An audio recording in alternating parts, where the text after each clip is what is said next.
Good morning प्यारे बच्चों, कैसे हैं आप सब। अभी तक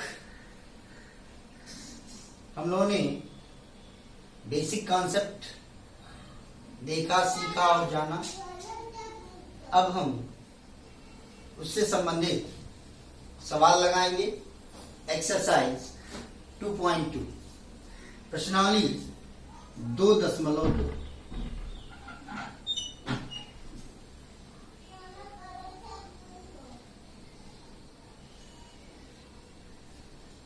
इसमें जो पहला जो क्वेश्चन है वो ये है कि निम्न द्विघात बहुपदों के शून्य ज्ञात कीजिए।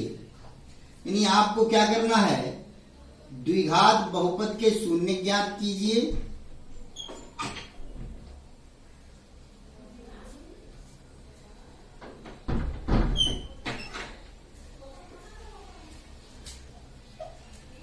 याद करना है और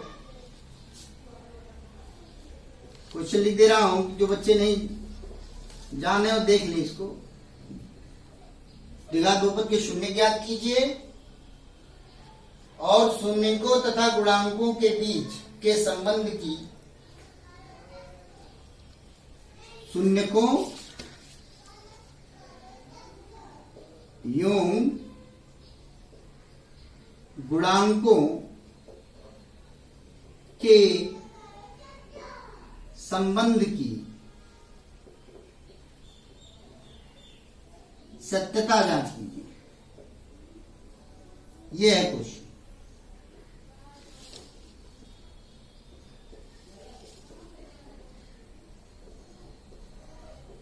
द्विघात बहुपद के शून्य ज्ञात कीजिए, शून्यकों एवं गुणांकों के संबंध की सत्यता ज्ञात कीजिए। तो सबसे पहले इसमें जो पहला सवाल है, फर्स्ट क्वेश्चन, वो है x² माइनस 2x माइनस 8। ये द्विघात बहुपद है कि चर राशि का सबसे बड़ा घात यहां पर कितना है, 2 है। सबसे पहले इस क्वेश्चन को देखिए, द्विघात बहुपद के शून्य ज्ञात कीजिए। और आपको बताया गया है कि द्विघात बहुपद, अगर किसी भी बहुपद के शून्य ज्ञात करने हैं तो उस बहुपद को शून्य के बराबर करते हैं। तो यहां पर हमने इसको शून्य के बराबर कर दिया। ये बात क्लियर हुई होगी। अब यहां पर आपको तरीका हमने सिखाया था, फिर से एक बार सिखाते हैं। जब द्विघात बहुपद होता है तो प्रथम पद के गुणांक और अचर पद की का गुणा करते हैं। तो 8 एकम कितना हो गया, 8। कितना हो गया, 8। और चिन्ह किसका आ गया, माइनस का। चिन्ह किसका आ गया, माइनस का आ गया। चिन्ह किसका है, माइनस का। अब यहां पर ये चिन्ह प्रदर्शित करता है, इससे हम ये सीखेंगे कि बीच वाले पद इस तरह हम इसका गुणनखंड करें कि घटाने पर बीच वाला गुणांक प्राप्त हो जाए। यानी कितना बीच में, 2 है। तो घटाने पर कैसे क्यों बोले, क्योंकि यहां पर ऋण चिन्ह आया। अगर धन चिन्ह आता तो हम जोड़ने की बात करते। तो चलिए 8 का गुणनखंड करते हैं। तो 2 चौक 8। अब यहां पर कितना है, 4 है। यहां पर कितना है, 2 है। 4 में से 2 गया 2, यानी 4 माइनस 2 इक्वल टू किसके आ गया, 2। यानी 20 वाला गुणांक हमको प्राप्त हो गया है। फिर से समझिए, ऋण चिन्ह था। ऋण चिन्ह पहले हमने सबसे पहले क्या किया, पहले और तीसरे का क्या किया, गुणा किया। केवल गिनतियों का, पद इसका नहीं, अक्षर की बात नहीं कर रहा हूं, केवल गिनतियों का। यहां पर गिनती कुछ नहीं, इसका मतलब 1 है। यहां पर कितना, 8 है। 8 एक कितना हो गया, 8। यहां पर किस चीज का साइन है, कोई साइन नहीं, इसका मतलब प्लस का साइन है। यहां पर आगे किसका साइन है, माइनस का। तो प्लस और माइनस का मल्टीप्लीकेशन क्या हो गया, माइनस हो गया। क्लियर हो गया। -8 आया, 8 का गुणनखंड कर दिया। तो 2 चौक 8 और 4 में से 2 गया, तो यानी 4 माइनस। तो यानी बीच वाले पद को हमको 4 माइनस 2 लिखना है। क्लियर हो गया। तो यहां पर हम इसको लिखेंगे। अब एक लिखने की जरूरत नहीं है, क्या हो जाएगा, x² को x² लिख दिया, देयरफॉर माइनस 2x को, 2 को हमको क्या लिखना है, 4 माइनस 2। तो 4 और x लिखेंगे, क्योंकि इसके साथ x है तो इसलिए 4 के साथ भी क्या आएगा, x आएगा, और माइनस कितना लिखा हुआ है 2, तो 2x लिखेंगे और ब्रैकेट को क्या कर देंगे, बंद, और माइनस कितना लिखेंगे 8, और इट इज इक्वल टू किसके करेंगे, 0। क्लियर हुआ कि नहीं हुआ। और उसके बाद अब क्या करेंगे, हम ब्रैकेट को खोलेंगे, तो क्या बनाएंगे, एक्स स्क्वायर माइनस 4x और माइनस इंटू माइनस क्या हो गया, plus 2x minus 8 is equal to 0 हो गया। अब हम क्या करेंगे, पेयर बनाएंगे, क्या बनाएंगे, पेयर, जोड़ा बनाएंगे, दो का। तो यहां पर हो गया एक्स स्क्वायर माइनस 4x एक ब्रैकेट में प्लस दूसरे ब्रैकेट में 2x minus 8 is equal to 0। Clear हुआ कि नहीं हुआ। अब यहां से एक्स स्क्वायर, यहां पर क्या कॉमन है, x कॉमन है कि नहीं कॉमन है, x कॉमन है, तो यहां से जब हम x कॉमन ले लेंगे तो क्या मिलेगा, x माइनस 4, और यहां पर तो x है, यहां पर x नहीं है, इसलिए 2 1 जा 2, 2 4 जा 1, यानी 2 कॉमन है दोनों में, तो 2 कॉमन ले लिया तो क्या मिलेगा यहां पर, x माइनस 4, और यहां पर आगे क्या मिल गया, 0। ये बात क्लियर हुई कि नहीं हुई। तो यहां से x माइनस 4 मिला एक ब्रैकेट में क्या मिला, x माइनस 4 मिला, दोनों में कॉमन हो गया, यहां पर भी x माइनस 4 और यहां पर भी x माइनस 4। अब दूसरे ब्रैकेट में यहां पर क्या बच रहा है, x बच रहा है, तो आप x लिखेंगे, और यहां पर इसके आगे कौन सा साइन है, प्लस का, तो प्लस लिखेंगे, और साथ में क्या लिखेंगे 2, और ब्रैकेट को बंद करके क्या लिखेंगे 0। क्लियर होगा कि नहीं हो गया। अब दोनों का गुणनफल जब शून्य के बराबर है, तो आपको बताया गया कि दो राशियों का गुणनफल अगर शून्य के बराबर है तो इसका मतलब पहला 0 भी हो सकता है और दूसरा भी 0 हो सकता है। तो यहां से आपको क्या मिला, Therefore x minus 4 equal to 0 हो सकता है, या x plus 2 is equal to 0 हो सकता है। क्लियर हुआ कि नहीं हुआ। और यहां से Therefore x is equal to, यहां इसको पक्षांतर करेंगे तो कितना हो गया, माइनस 4 इधर क्या हो गया, प्लस 4, और x is equal two plus 2 इधर आ जाएगा, क्या आ जाएगा, माइनस 2, साइड को चेंज करने पर। क्लियर है कि नहीं क्लियर है। तो ये प्लस 4 आ गया और ये क्या हो गया, माइनस 2 हो गया। क्लियर हुआ कि नहीं हुआ। अब देखिए यही जो वैल्यू मिली है 4 और माइनस 2, वो इसके शून्य के, इस द्विघात बहुपद के शून्य हैं। देखिए मैंने आपको बताया था शुरुआत में ही कि जितने घात का बहुपद होगा उसके उतने ही शून्य होंगे। ये क्या घात का बहुपद था, 2 घात का बहुपद था, इसलिए इसके कितने शून्य मिले, 2 शून्य मिले। पहला शून्य 4 है और दूसरा शून्य क्या है, माइनस 2 है। क्लियर हो गया होगा। आगे बढ़ते हैं। अब आगे इसमें और क्वेश्चन क्या है कि शून्यकों एवं गुणांकों के संबंध की सत्यता की जांच कीजिए। तो यहां पर अगर इसकी हम तुलना करें ax स्क्वायर, इस द्विघात बहुपद के तुलना हम किससे करें, ये गुणांक का मतलब क्या हो गया, अभी समझ में आ जाएगा। हमने आपको बताया था कि किसी भी द्विघात बहुपद को ax square plus bx plus c के रूप में लिखा जा सकता है।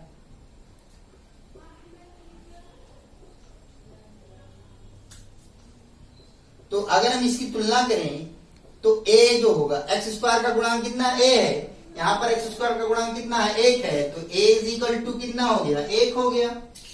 यहां पर x का गुणांक माइनस 2 है, यहां पर x का गुणांक b है, तो v इज इक्वल टू किसके हो गया, माइनस 2 हो गया। और यहाँ पर c का अकेले अचर पद है, यहाँ पर माइनस 8 अचर पद है, तो c इज इक्वल टू क्या हो गया, माइनस 8। ये हो गया गुणांक। अगर आप शून्यकों गुणांकों के संबंध की सत्यता की जांच कीजिए तो आपको सूत्र क्या बताया गया है कि अगर द्विघात बहुपद के शून्यक अल्फा और बीटा हैं तो alpha plus beta is equal to किसके है, माइनस बी बाई ए के, और अल्फा इंटू बीटा बराबर आपको बताया गया है सी बाई ए के। क्लियर है कि नहीं क्लियर, बात समझ आई कि नहीं है। तो यहां पर अल्फा की वैल्यू कितनी है, अल्फा आप जो शून्य होते हैं वही अल्फा और बीटा कहलाते हैं। अल्फा आप कितना की जगह पर आप कितना रख सकते हैं, 4, और बीटा की जगह पर कितना रख सकते हैं, माइनस 2 रख सकते हैं। तो अगर आप यहाँ पर 4 और यहाँ पर माइनस 2 रखें तो ये बराबर हो गया माइनस बी, बी की वैल्यू कितनी है, माइनस 2 है, तो यहाँ पर हो गया माइनस, ये वाला माइनस लिखा और माइनस 2 हो गया। अपान ए कितना है 1 है, तो यहां से 4 4 और प्लस और माइनस का मल्टीप्लीकेशन क्या हो गया -2 हो गया। यहाँ माइनस और माइनस का मल्टीप्लीकेशन क्या हो गया प्लस, तो 2 हो गया, और 2 अपान 1 इसका मतलब 2 ही होगा, क्योंकि 1 से किसी को डिवाइड करने पर कोई प्रॉब्लम नहीं है। तो 4 माइनस 2 क्या आ गया 2 आ गया, और 2 इक्वल टू किसके हो गया 2 के, यानी ये फार्मूला इसके लिए क्या है सत्य हो रहा है। क्लियर हुआ कि नहीं हुआ? अल्फा प्लस बीटा यानी दाया पक्ष और बाया पक्ष दोनों क्या आ रहे हैं बराबर आ रहे हैं। इसी तरह से alpha beta is equal to C by A दिया हुआ है। अल्फा की जगह पर आप कितना रखेंगे 4 रखेंगे, इंटू बीटा की जगह पर क्या रखेंगे -2 रखेंगे, तो -2 इज इक्वल टू सी कितना है, सी की जगह पर कितना हो जाएगा -8 हो गया, अपान ए की जगह पर कितना रखेंगे 1 रखेंगे। अब देखिए प्लस और माइनस का मल्टीप्लिकेशन क्या हो गया -4 8 -8 इज इक्वल टू -8। देखिए दाया पक्ष बाया पक्ष के बराबर हो गया। Left hand side is equal to right hand side. तो इस तरह से इसकी सत्यता भी सिद्ध हो गई है और ये सवाल लग चुका है। तो आपको इस तरह का सवाल जब भी आएगा, सबसे पहले आपको क्या करना है, इसको शून्य के बराबर कर देना है, बहुपद को शून्य के बराबर कर देना है। बहुपद को शून्य के बराबर करने के बाद चर राशि का जो मान प्राप्त होगा वो शून्य कहलाएगा। फिर अगर कहता है कि गुणांकों के से संबंध की सत्यता जांच करनी है, तो आप उसको बहुपद के मानक रूप से तुलना करेंगे। चूंकि यहाँ पर द्विघात बहुपद है, इसलिए हमने ax² plus bx plus c से तुलना किया। अगर यदि यहाँ पर त्रिघात बहुपद होता तो इसकी तुलना हम ax³ plus bx² plus cx plus d से करते, और यहाँ से a की वैल्यू कितनी मिली 1 मिली, b की वैल्यू कितनी मिली -2 मिली, और c की वैल्यू -8 मिली। और उसके बाद alpha plus beta is equal to -b by A, और alpha into beta is equal to c by A, और वो वैल्यू उठा करके हमने क्या कर दिया है रख दिया है। मुझे लगता है आप लोगों को कोई दिक्कत नहीं होगी, समझ में आ गया होगा। क्लियर है? आगे बढ़े हम लोग।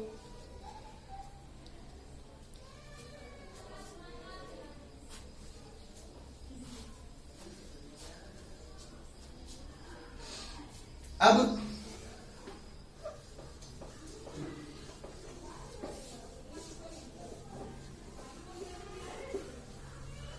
एक सवाल और देखते हैं।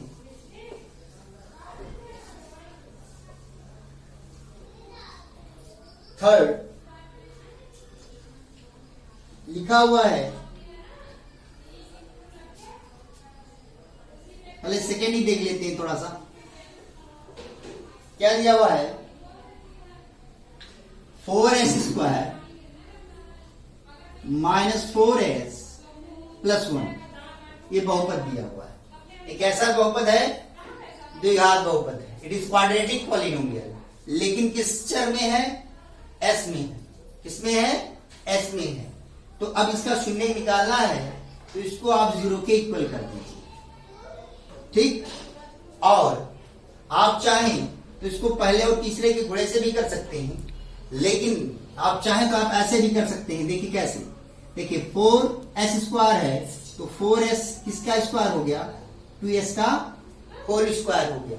4 किसका स्क्वायर है 2 का, और s² किसका स्क्वायर है s का, तो 2s का स्क्वायर हो गया, प्लस 1 लिखा हुआ है, तो हम इसको क्या लिख सकते हैं 1² लिख सकते हैं। लिख सकते हैं नहीं लिख सकते हैं।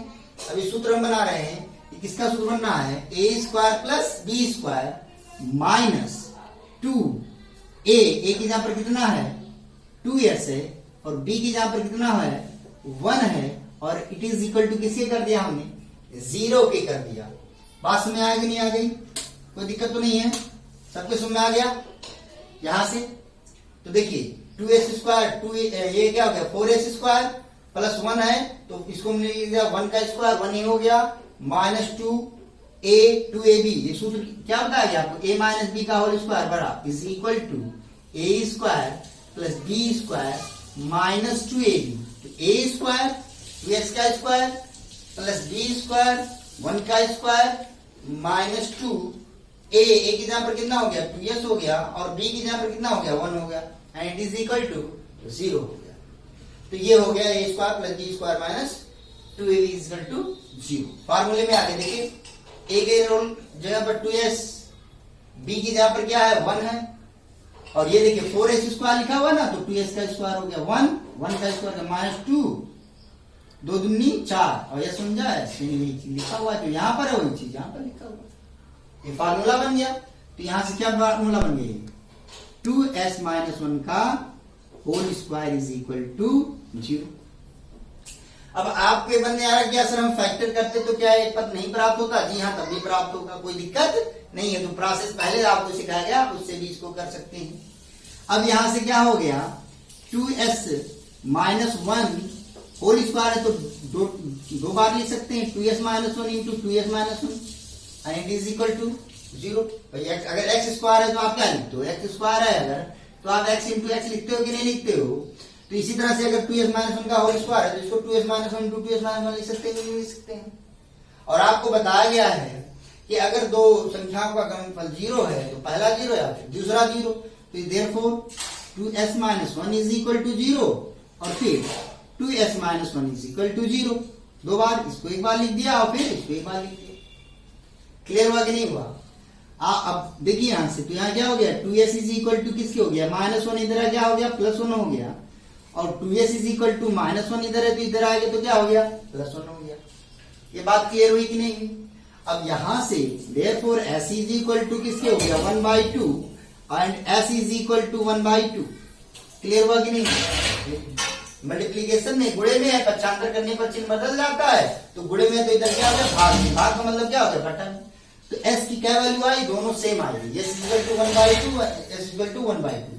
देखा आपने फिर से, घात बहुपद है, ये द्विघात बहुपद है, इसके कितने शून्य होने चाहिए, 2 शून्य होने चाहिए, और इसके दोनों शून्य कितने हैं, 1/2 और 1/2, अर्थात इसके दोनों शून्य क्या है, समान है। और ये इसलिए भी पता चला क्योंकि होल स्क्वायर तभी बना, और इसीलिए यहां पर इसके दोनों शून्य क्या है, समान है। अब मैं जानकर इस सवाल को लिया, इसमें जो है कोई कठिनाई नहीं थी, लेकिन समस्या क्या थी वो हम बताने वाले हैं। अब हम इसकी जांच करने वाले हैं। तो जब हम जांच करने की बात करते हैं तो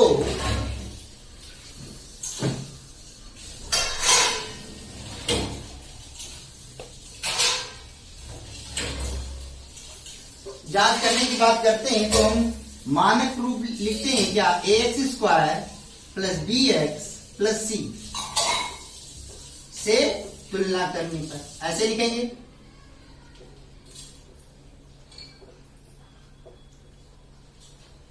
लेकिन जैसे ही आप ये लिखेंगे वैसे ही आप गलत हो जाएंगे। पूछेंगे क्यों सर जी, क्या गलती कर दिया? प्यारे बच्चों, ये मानक रूप तब है जब x में बहुपद होगा।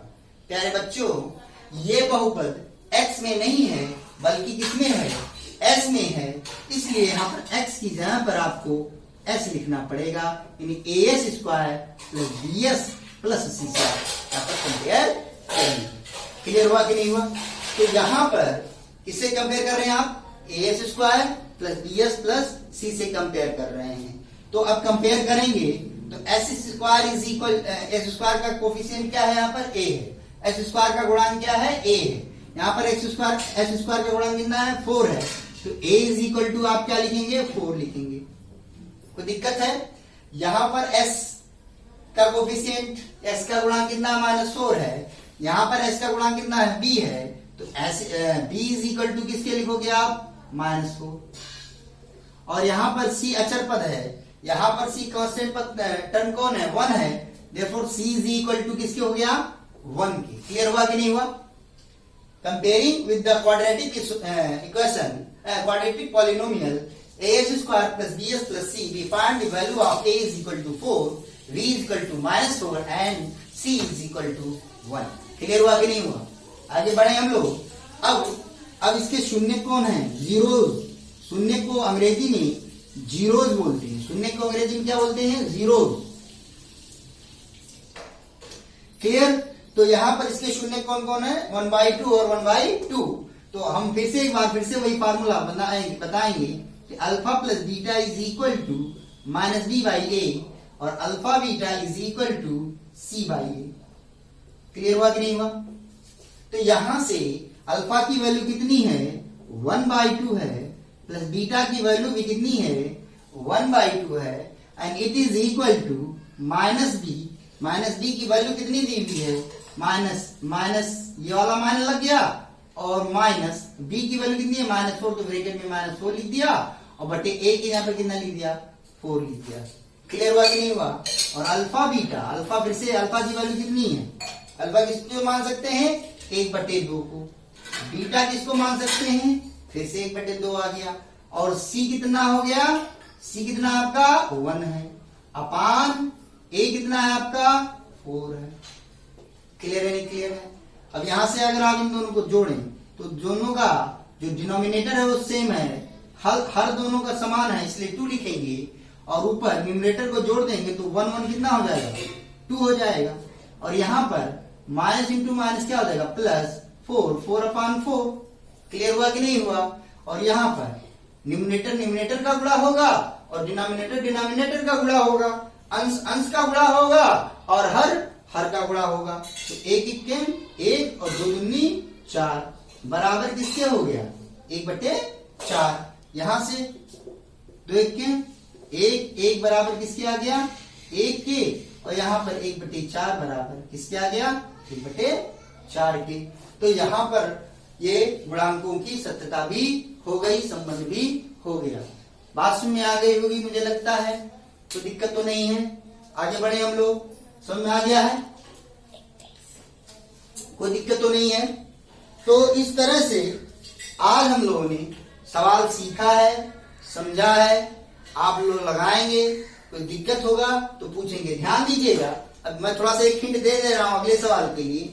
जैसे सवाल दिया हुआ है, क्वेश्चन दिया हुआ है कि 6x², थर्ड क्वेश्चन क्या है 6x² माइनस 3 माइनस 7x, एक क्वेश्चन दिया हुआ है।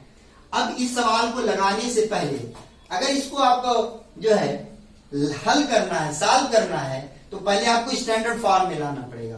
तो स्टैंडर्ड फॉर्म में लाने के लिए अगर आप ऐसे हल करेंगे तो सवाल नहीं लगेगा। इसके लिए सबसे पहले आपको क्या करना पड़ेगा, इसको लिखना पड़ेगा 6x² प्लस x⁴ हुआ माइनस 7x, पहले x लिखेंगे फिर -3। अब ये इस फॉर्म में आ गया ax² plus bx plus c के फॉर्म में आ गया। अब आप इसको हल करेंगे तो आपका उत्तर जरूर आएगा। इसलिए मैंने बता दिया, थोड़ा सा हिंट दे दिया है कि आप इन सवालों को हल करें मानक रूप में रिलेट करके ही। अब इसमें पहले और तीसरे पद का गुणा करेंगे, हल करेंगे, कोई समस्या होगी पूछेंगे, कोई दिक्कत होगी लगाइए प्रश्नावली 2.2 एक्सरसाइज 2.2 आप लगाइए। हम लोग कोशिश करते हैं कि जल्दी से जल्दी जो है आपका कोर्स समाप्त हो, आप बेहतर तैयारी कर सके, मेहनत करें, अपने घर पर रह करके खूब मेहनत कीजिए, खूब आगे बढ़िए। धन्यवाद, कल मिलते हैं।